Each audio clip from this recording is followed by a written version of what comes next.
শীতের নতুন আলু দিয়ে যে কোনো রেসিপি বানান না কেন সব কিন্তু খেতে অসাধারণ লাগে।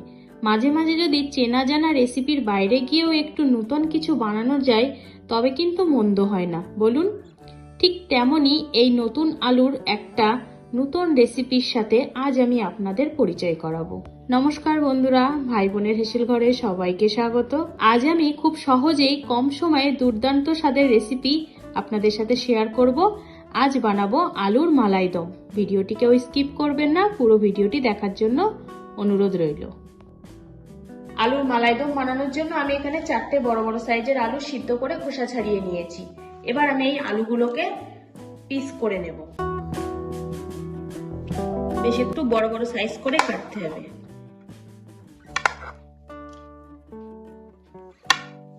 এই দেখুন, একটা আলুকে আমি 4 টুকরো করে নিয়েছি। এইভাবে আমি সব আলুগুলো কেটে নেব। আলুগুলো কিন্তু সব পিস করা হয়ে গেছে।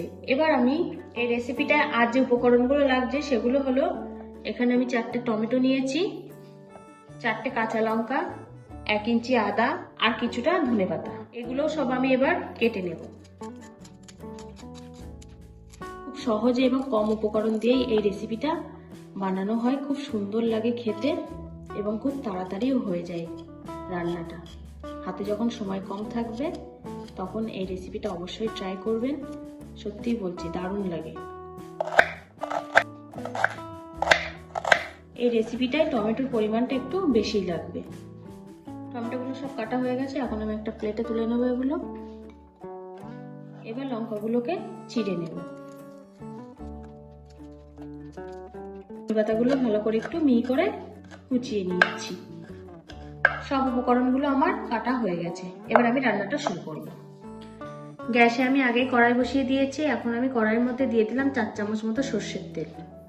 তেলটা বেশ গরম হয়ে গেছে। এখন আমি এর মধ্যে ফোড়ন দিয়ে দিলাম 2টো শুকনো লঙ্কা, 1/2 চামচ গোটা জিরে। ফোড়নটা তেলের সাথে একটু নাড়াচাড়া করে নেব। আর দিয়ে দিলাম সামান্য একটু হিং। তেলের সাথে এটা একটু নাড়াচাড়া করব। এবার আমি এর মধ্যে দিয়ে দিলাম গ্রেট করা আদা। যে আদাটা আমি নিয়েছিলাম সেটা আমি গ্রেট করে নিয়েছি। এখানে আপনারা চাইলে বেটেও নিতে পারেন। এটাও তেলের সাথে একটু ভাজা করে নিয়েছি। কাঁচা ভাবটা চলে গেছে। এখন আমি এর মধ্যে দিয়ে দেবো সিদ্ধ করে কেটে রেখেছিলাম যে আলুগুলো, সেই আলুগুলো। আর দিয়ে দেবো যে টমেটোগুলো কেটে রেখেছিলাম সেই টমেটোগুলো। একসাথেই দিয়ে দিলাম সব। এবার দিয়ে দিলাম 1/2 চামচ লবণ। ভালোভাবে এবার এটা তেলের সাথে নাড়তে থাকবে। 3 থেকে 4 মিনিট আমি টমেটো আর এই আলুটা তেলের সাথে নাড়াচাড়া করে নিয়েছি। দেখুন টমেটোটা গলে পুরো মাখো মাখো মতো হয়ে গেছে। এখন আমি এর মধ্যে অ্যাড করবো কিছু গুঁড়ো মশলা। প্রথমে দিয়ে দিলাম 1/2 চামচ হলুদ গুঁড়ো, 1/4 চামচ কাশ্মীরি লঙ্কা গুঁড়ো, 1/4 চামচ ধনে গুঁড়ো, 1/4 চামচ জিরে গুঁড়ো, 1/4 চামচ গোলমরিচ গুঁড়ো। ভালোভাবে সব কিছু মিশিয়ে নেব।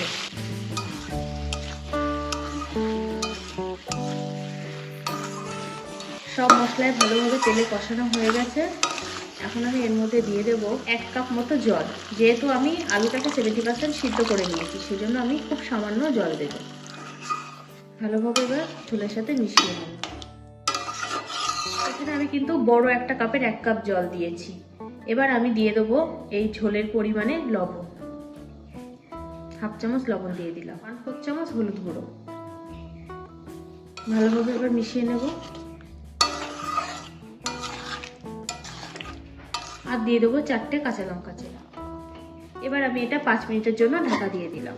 5 মিনিট পর আমি এবার ঢাকাটা খুলে নিলাম। গ্রেভিটা কিন্তু অনেকটাই শুকিয়ে এসেছে এবং ঘনও হয়ে গেছে।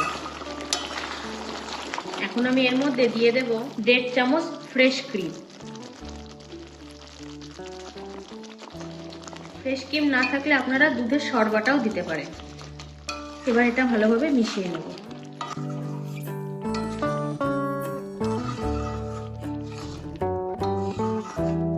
ফ্রেশ ক্রিমটা ভালোভাবে মিশিয়ে নিয়েছি। এবার আমি এর মধ্যে দিয়ে দেব কিছুটা ধনেপাতা কুচি। ধনেপাতাটাও ভালোভাবে মিশিয়ে নেব। রান্নাটা আমার অলমোস্ট ডান। আমি এবার এটা নামিয়ে নেব। গ্যাসটাকে অফ করে দিলাম। আজ আমি এই রেসিপিটা সম্পূর্ণ নিরামিষভাবেই বানিয়েছি। আপনারা চাইলে এখানে পেঁয়াজ রসুন দিয়েও বানাতে পারেন। রেডি হয়ে গেছে আজকের রেসিপি আলুর মালাই দম। দেখুন কত সুন্দর দেখতে হয়েছে, কতটা লোভনীয় হয়েছে। এটা এখন গরম গরম ভাত বা রুটি, নানপুরি, লুচি সবকিছুর সাথে কিন্তু দারুণ লাগবে খেতে।